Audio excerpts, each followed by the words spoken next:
Welcome inside the historic house of the PBA Players Championship presented by Snickers. We are at Bolero in North Brunswick, New Jersey. And once again, enthusiasm is the word of the day. The PBA Players Championship presented by Snickers has already seen the #1 seed, E.J. Tackett, knocked out by Kevin McCune. So Jakob Butturff, whom you'll see in the first match, is our highest seed left. His opponent will be the two-handed lefty Kevin Williams. That'll be followed by Matt Russo and Bill O'Neill. And the higher seed, which obviously is going to be Jakob in this case, is going to get the lane choice. Here's a look at the two-handed lefty, Kevin Williams, who took care of another two-handed lefty. Yeah, he destroyed the Iceman.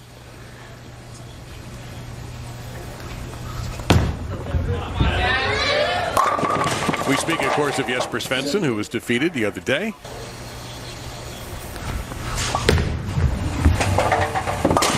Yeah, two-hander and one-hander, and well, these two players are equal. So here's an 8-time PBA Tour champion in Jakob Butturff.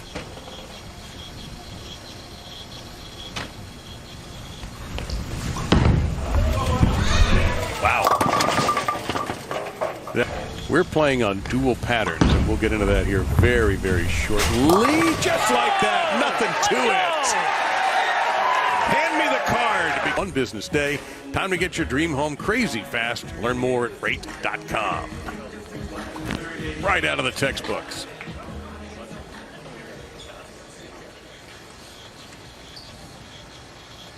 The top 4 seeds out of Saturday bye. Well, his spare shooting skills have already been in the low, and we keep going. To the face, and see a lot of, and they're going to see it today. Maybe. Yep. Which leads me to a question I'll ask after this shot. Quitter 7. I think so. Okay.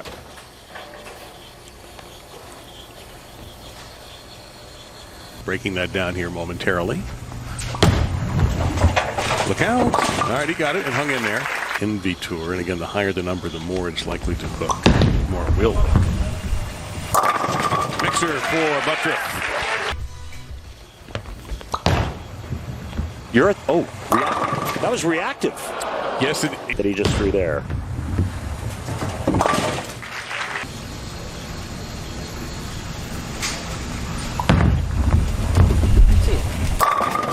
And a messenger wrap around, and down goes Frazier.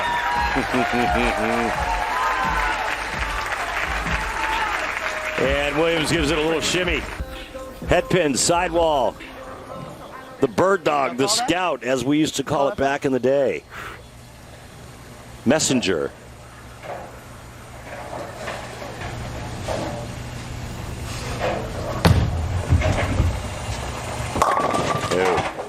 First time that Kevin has left this in this event this week.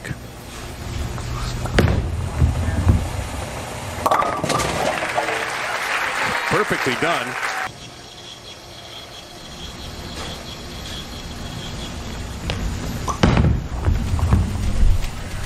Oh yes, flush, drive him out.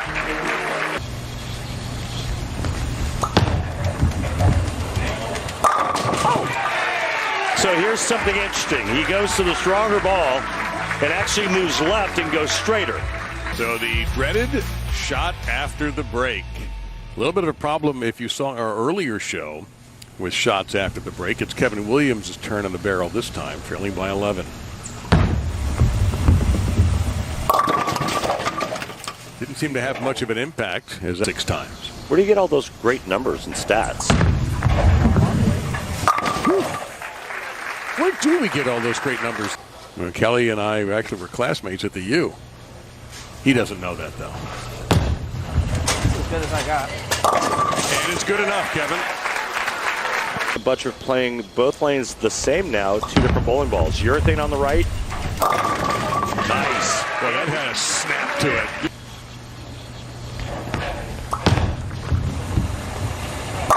Whoa. Well, that just shows you how much room he's got on that left lane with reactive. That was well inside Illinois.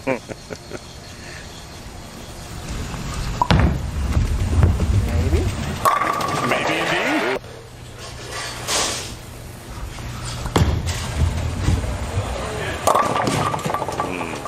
That was a light hit, and get that ball to do the right thing over. Game between these two after this. All right, it counts.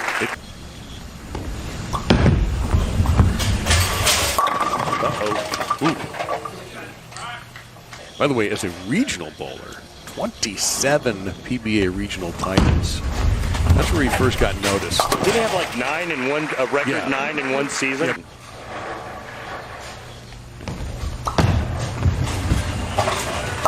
It certainly is good letting.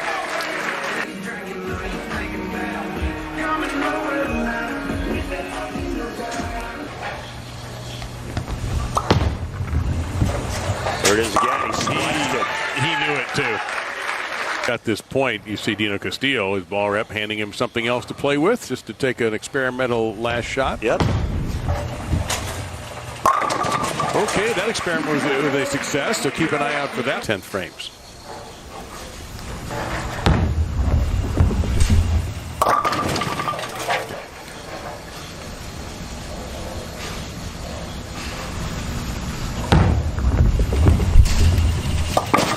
And that's the good news. The bad news is he only has one strike on the left lane.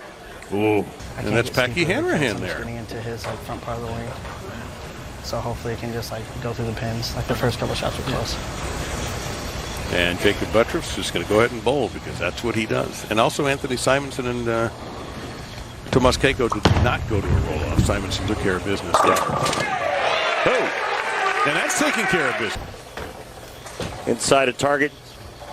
See that rangefinder right there? It looks like he gets on top of it, but man, did that thing break loose. Had nothing but roll-off so far today. There you go. That's what happened on this lane right here. Both players mirroring one another. Both players using very strong surface with those urethane bowling balls. Wreaks havoc with the front part of the lane and then the carry down towards the pins with the oil. Do the right thing. Oh, got more encouraged than he did near the end of game 1.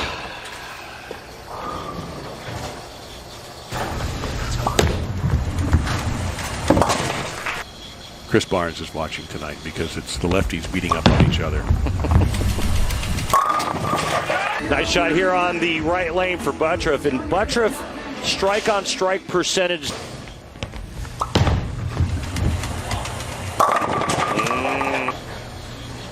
He's missed a few of these this week, as you see for yourself. But not that one.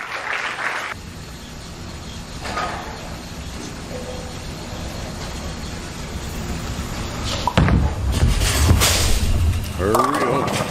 At first, I thought that causing the ball to go high. 9 for 9 this week, Kevin, on that particular shot. Always, man. Don't hit it.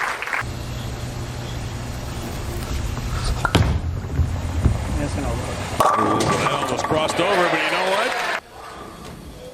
As you can see right there.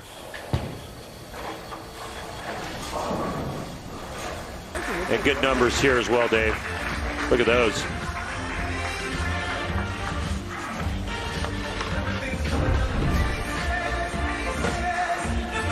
Here's an ace for Jakob Butturff.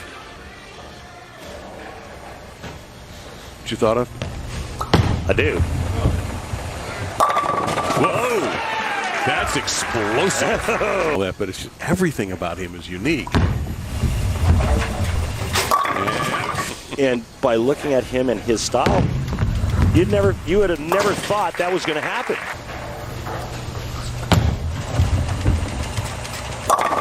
Yeah, a little mixer there finally for Kevin Williams. This continues with one of 2 quarterfinals here on FS1 in North Brunswick, New Jersey.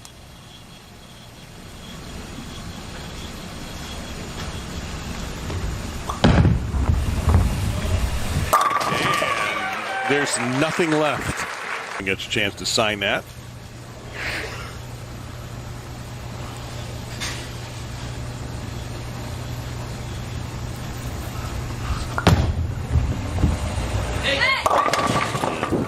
I was watching the curve I saw that on the break point. Got there.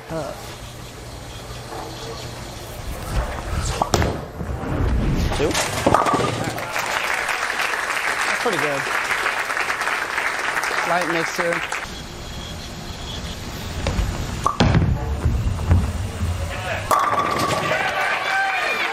The festival continues.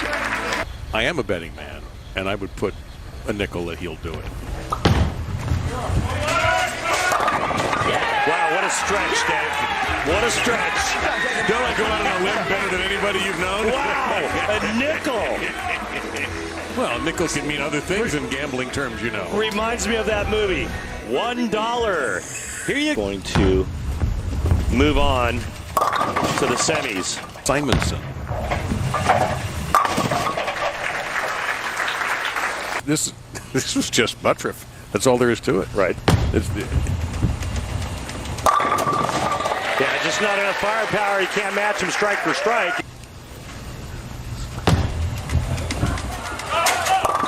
Ooh, wow. How about double or nothing on the spare? Good sport about this. Yep. It was a good tournament for him. He made it through to the quarterfinals. This game where he's ripping through 6 in a row, and who knows what he's going to do here. What else?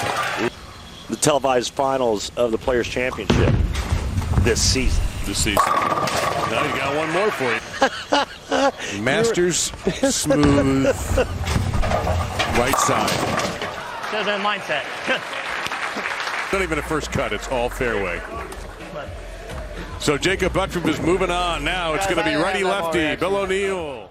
And, you know, Matt Russo's got some strong representation, too, including something that you're not going to believe when you see it. We'll get to that. Let's get to bowling first. Now, O'Neill's the lower seed. He's the number 6 seed, so Matt Russo had the choice, and he's going to put Bill on the left lane to start.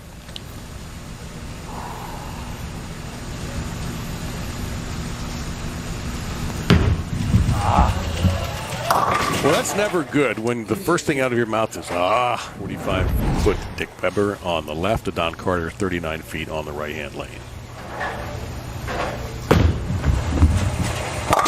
No shock to see Bill convert that.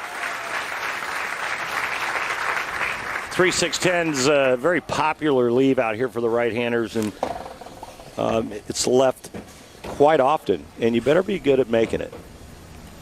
We've seen tournaments lost before by missing the 3-6-10. It's a dangerous spare to have to shoot.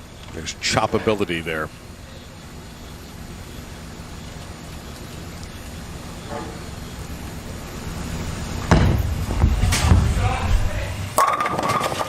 Whoa! Messenger shot right in front of the 10. On it. Routine spare for Matt Russo. We saw Jakob do that in our opening match. Mixer.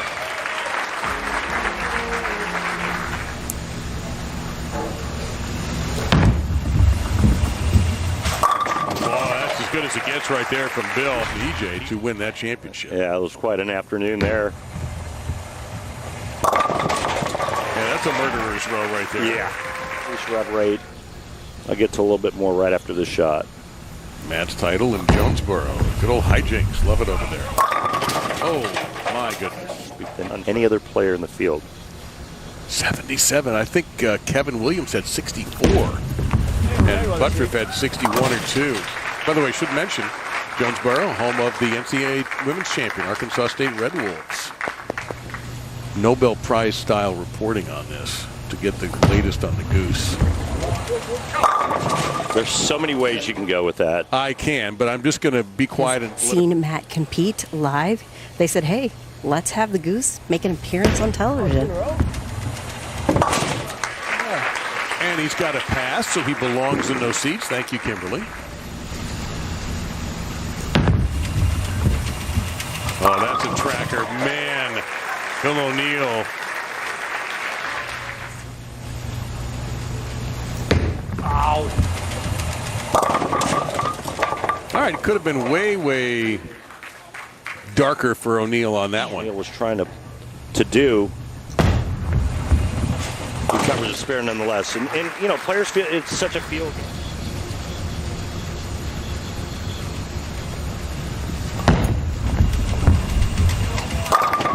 Uh-oh.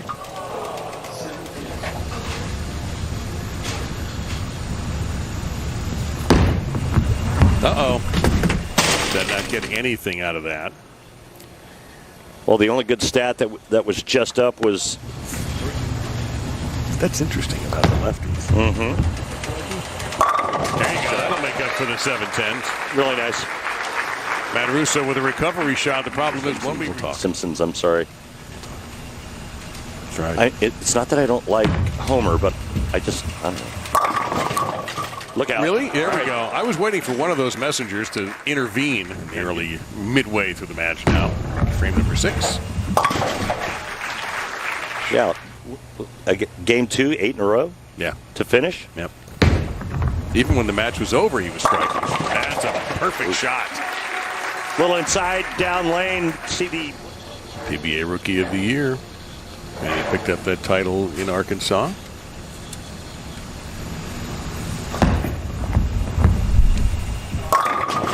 Hey, another good shot by Matt. Frighteningly talented son. Oh my goodness.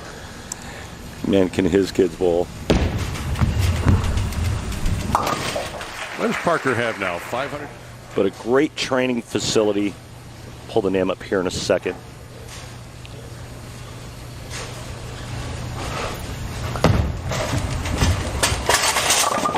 Come on. Oh, well, gee. And Bones Elite Training Center inside Howell Lanes. He'll take one, but should Matt rally and win game 2, then we will have a 9th, 10th frame roll-off. Well, you might get a kick on the 7 there.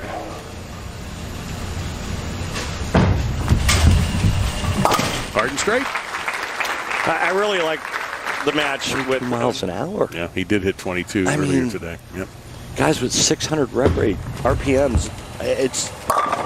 Ooh, trip 4-7. Position. Assuming he's able to win.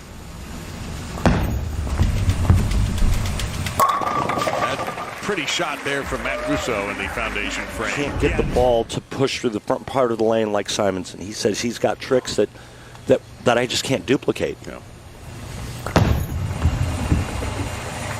That's through the nose. The 9th pin at least was driven out of there, so it's a makeable 3-6-10. On the left lane and increase my angle. Mm-hmm. And on the right lane, it really caused him a lot of trouble. I mean, open in the 8th. His last shot there in the 10th. He's got to figure something out on that left lane. So an easy one here for Bill. A comfortable victory in game number 1. He's halfway to taking.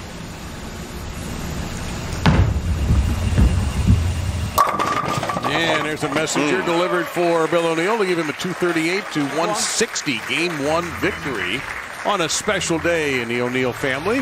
Wedding anniversary 13. Not always everybody's favorite number, but it's a good one for the O'Neill family, especially if Bill can win and make it 2 in a row and make the final game in the quarterfinals, unless Matt Russo can turn this thing around and against Bill O'Neill, who beat him handily in game number 1. And if Matt pulls it off, we'll have a 9th and 10th frame roll-off to determine the winner and the final semifinalist.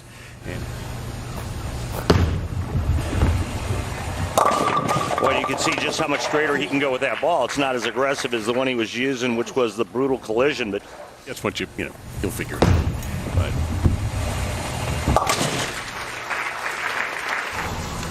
so O'Neill was pretty steady.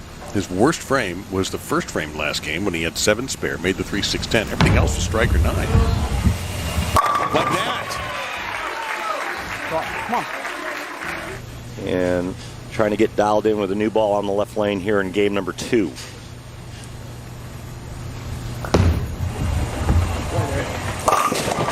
Nope, didn't happen.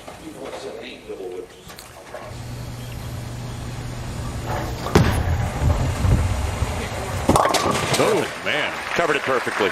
He has had 2 extraordinarily hard spares to have to deal with as he's fighting for his tournament life here. And it looks like Parker's doing the talking, and that's probably how it should be.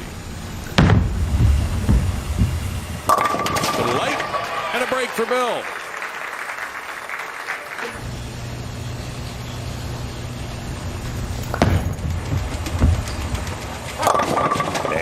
Oh no, the lefty version of the impossible dream.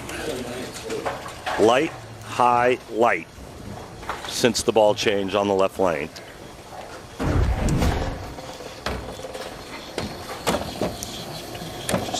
Pretty much answers your last question.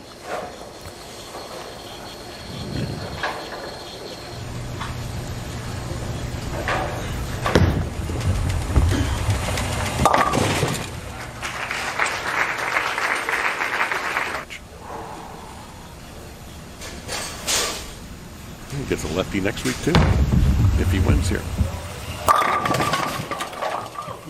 Close, but that's all right. Yep, he just keeps peppering the pocket, and that's what he just wants to. I mean, just keep the ball in the 1-3, make your spares.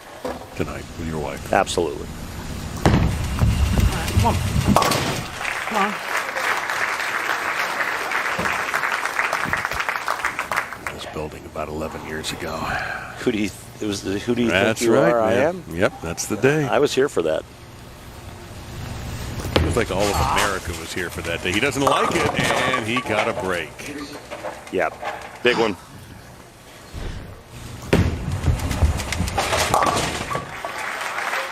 And then the ultimate sunglasses into the dirt. All of it, yeah, the whole deal. And who do you think you are? I am. That basically made every. Now Matt Russo looking to cut the deficit to 3 with a strike in the 8th and 9th. He has not doubled yet. Oh my goodness.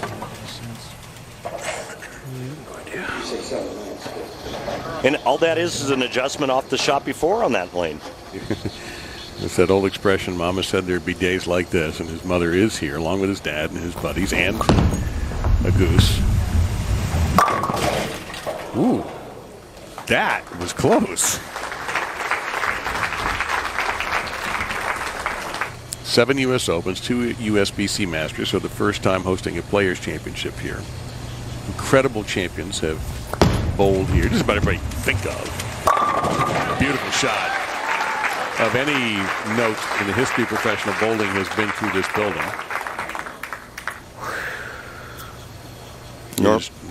Norm Duke used to have blueprints for the center, like a schematic, and he said it was like bowling in 4 different centers. Well, it was interesting to look at the topography reports, that were printed for the players, and that stuff is very, very interesting and very critical for the players gathering intel. Well, picked up a big win here. Maybe Johnny Petraglia, but still, I'm not sure.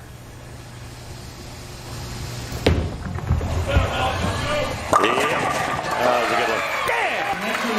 Yeah, that's a winner.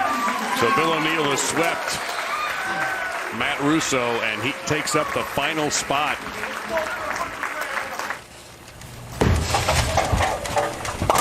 on. Let's go. Go. I feel real bad for Matt Russo. He bowled so well all week long, and then to just watch the lanes get disintegrated by the bowling balls that blew up the left side of the lanes. So much surface was being used, and the oil pattern just couldn't withstand that kind of beating, and it showed with Matt Russo. Well, the goose was cooked, but it's a very happy anniversary for the O'Neill family. I'm all done. I don't bowl that lane no more.